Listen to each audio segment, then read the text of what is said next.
I'm Ann Dart. I'm Tracy Stormy. And I'm Kathy Knight. And together we are It Was a Dark and Stormy Book Club, a podcast for mystery lovers. Welcome.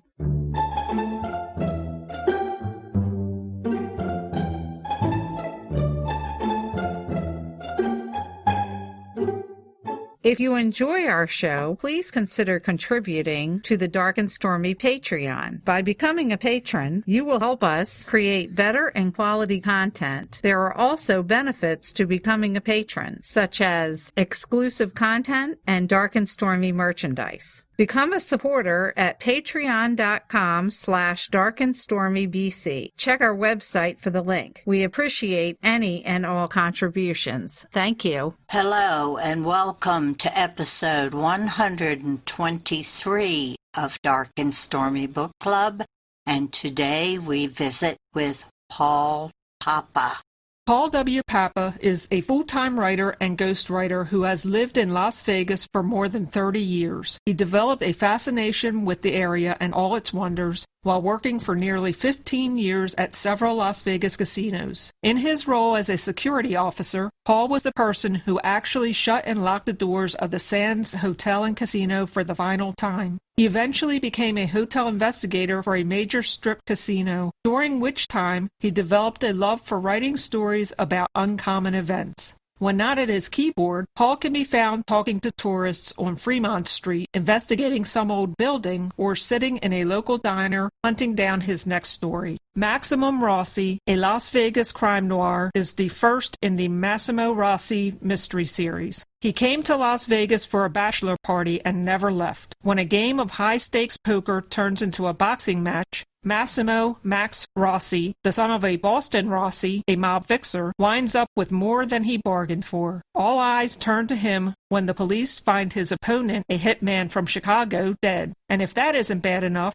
his only alibi, a dancer, the dead man's girlfriend, is missing. Now, if the cops don't get him, the mob will. Set in Las Vegas of the 1950s, Massimo Rossi takes the reader on a thrilling crime noir ride, reminiscent of tales penned by the likes of Raymond Chandler and Dashiell Hammett. Rossi takes his place as a true hard-boiled detective, a man who doesn't take no for an answer and isn't about to let himself get pushed around by anyone, especially a dame. We would like to welcome Paul Papa to the program. He wrote a great little book called Massimo Rossi. Welcome, Paul. Thank you very much. Thank you for having me. I very much appreciate it. You started out writing true crime about Las Vegas. What made you decide to jump into the mystery fiction? Well, I have always wanted to write fiction, but it just seemed like a daunting task to me. I cut my teeth writing security reports, and I have written probably several thousand of them between the time I was a security officer and then I was an investigator for a major hotel casino in Las Vegas. I had written so many of those. Then I kind of transferred into writing training manuals, which I've probably written a couple hundred of those as well. Nonfiction writing was just easier for me. You'd read fiction and you get drawn to it and you really wanted to write. I just thought, well, I'm going to take a chance. This was not my first shot at it. I have a couple shots that didn't go through. I never did anything with them. They're sitting in my desk. Every writer has a drawer. At least one story.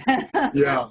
I think you have to go through it and make all the mistakes and do some really bad stuff and then figure, okay, I can do this. Luckily, I also do a bit of ghostwriting for people. I ghost wrote somebody else's fiction novel for them. They came up with the whole storyline and then I just wrote it from there. And that kind of allowed me to learn a little bit without having my name on it. I know that sounds bad, but it actually does help you learn the process. That kind of gave me the courage to jump right into Rossi to see if I could write it. There was definitely a Mickey Spillane, Sam Spade vibe to your book. Even the cover of it made you think of the old-fashioned mysteries. Were you a big fan of those?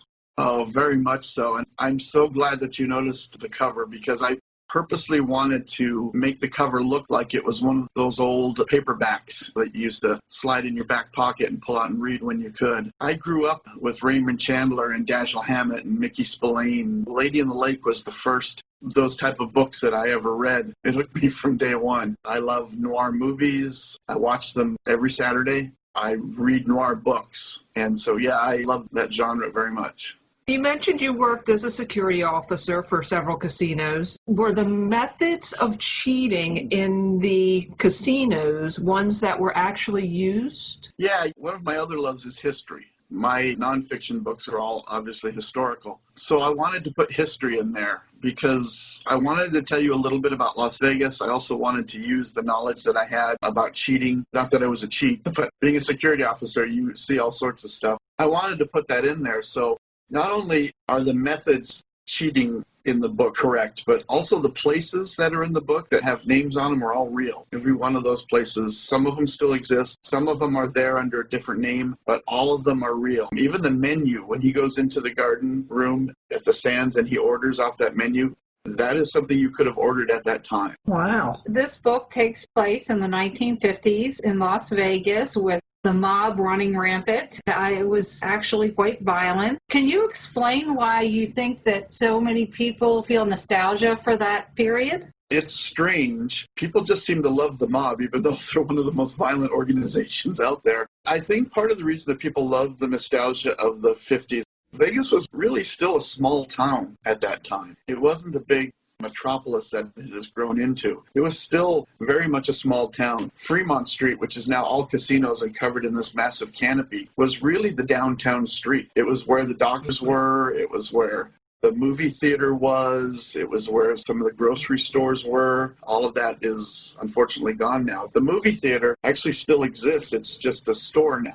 They gutted the whole thing out, made it a store. But I think people are nostalgic because of that small town feel. Honestly, when the mob ran things, you didn't have as much problem simply because they didn't put up with it. I think people tend to remember all the good stuff and they tend to forget all the bad stuff. I think that's what it is. I think that's true with a lot of things. Yeah. Max went to Las Vegas for a bachelor party and just never left. Is that what your story is? No. My story is I grew up in Wyoming. I had some very good parents that taught me to stay away from four-letter words like snow, rain, and wind. I strapped a snow shovel under the front of my Jeep and I drove until somebody asked me what it was. That's great. I like that. And I like Las Vegas very much. It's there's that whole world of the downtown and the casinos, but it also is completely surrounded by BLM land. I'm a mountain biker and a kayaker. You can go out and do all that stuff anytime you want to, 365 days out of the year, pretty much. Even when it's hot, you just go earlier. That sounds attractive. Yeah, I treat our summers like winters. When I was in Wyoming in the winter, it would hit, except winter in Wyoming is 9 months out of the year. We used to say that the definition of summer in Wyoming is 2 bad weeks of ice fishing.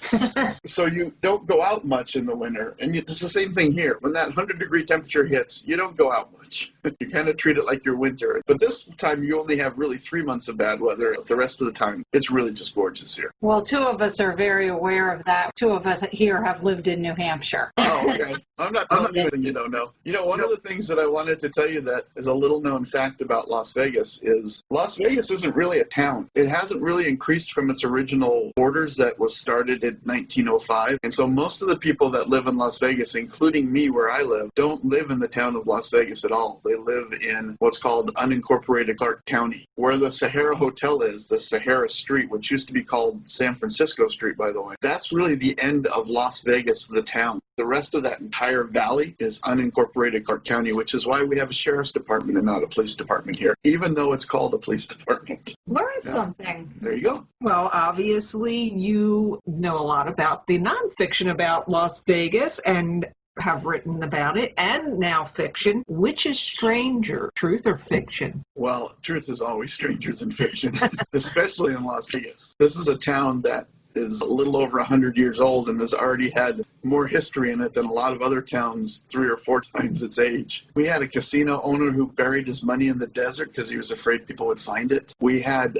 president of a major company whose company was going out of business, so he took his last $5,000 and brought it to the tables and won and saved his business. The richest man in the world came here and bought up half the strip. This is Howard Hughes. It started because he was at the Desert Inn on the top floor where the suite was, and he was supposed to leave because they had the suite booked. So they went up there to get him to leave, and he refused to leave, and they were about to kick him out, so he bought the hotel. he bought the silver slipper across the street because the silver slipper used to have a big silver slipper that would spin outside the hotel, and they lit it up at night and it would shine in his window and it drove him crazy. So he bought the thing and turned the slipper off. Well, the method to every madness, I guess. Yes. I bet you there's millions of stories like that out there. Yeah. That's one of the things that makes this town so very interesting. There's a lot of stories. It seems to attract the strangest people seem to make their way to Las Vegas for some reason or another. Your protagonist, Max, I enjoyed him very much. Part of what I really liked about him was he was very tough, but he actually cared and he had a conscience. Most noir books, the protagonist is jumping in bed as soon as they say hi. Why did you decide to go in that direction? It was a conscious decision. When I first started writing, and you'd go to writing classes and seminars, and they tell you, if a sailor is a sailor, then you have to make him swear. You have to make him so that people know he's a sailor. And I used to think, I watched James Cagney and Bogart, all of these old movies, and they were tough, and they never swore. And you got it. You got the idea. You don't need to put that stuff in there. I think sometimes we try to impose our views or our morality on other people. I wanted Rossi to not be somebody who is just the typical kind of sleazeball, who's tough and he had to prove that he was a guy by sleeping with people. I wanted him to have a moral character. Now, it's an interesting moral character because he defends a woman's honor, but he seems to have a little problem with his father being a fixer for the mob.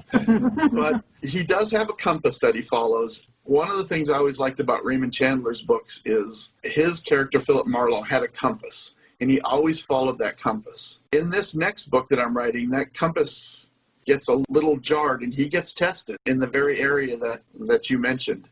He has to see if he's going to hold on to his moral values or not. At the end of the book, you had a little taste of the next book, and I enjoyed that, so I can't wait for that to come out. Oh, good. Well, 1950s noir has a certain cadence. How do you get yourself into that mindset? When I'm writing Rossi or the noir book, I don't allow myself to read anything or watch too much of anything that isn't noir. So I have noir movies on sometimes in the background. I'll read one of my favorite books at the same time. For example, I'm reading Lady in the Lake right now again, probably the 7th time, while I'm writing the next Rossi book, because it kind of helps me to feel that cadence. It's very interesting that you say cadence because I'm actually a musician as well, although I don't currently practice it. It was another lifetime ago. Words have always felt like music to me. There seems to be a certain cadence, and I hear that when I'm writing, and if I don't hear it, I go back and fix it until I do hear it. Oh, that's very interesting. Well, you mentioned noir movies. Mm-hmm.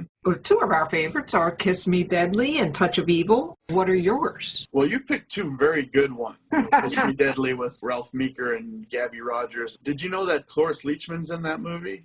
Yes. Yeah. Of course, Touch of Evil with Charlton Heston, Orson Welles, and Jamie Lee Curtis's mom. And then Dennis Weaver's in that movie. He plays the night manager of the Mirador Motel. Dennis Weaver was in McCloud in the 70s. Oh, yes. Yeah, so he plays that little bit part. I love it when you see these actors that become big later on playing these smaller parts. I would have to say that probably my favorite one is Out of the Past. I also love The Strange Loves of Martha Ivers, Barbara Stanwyck, and Van Heflin, mainly because of the dialogue. I think the dialogue is great. The best part about those movies, they didn't have special effects. There was violent scenes and gunfights and things like that, but it was mostly just the dialogue. Oh, yeah, I love it. In fact, I watch it with a notebook and I write down the dialogue, not to copy it, to kind of get that feel for what they're saying. So I have this notebook filled with all these lines from these noir movies. And then, of course, anything with Bogey in it. How can you go wrong with Humphrey Bogart in a Oh, definitely. Is the second book done? No, about halfway through the second book. I expect to have it done probably end of July because it has to go through the editing process, which is very important but very painful.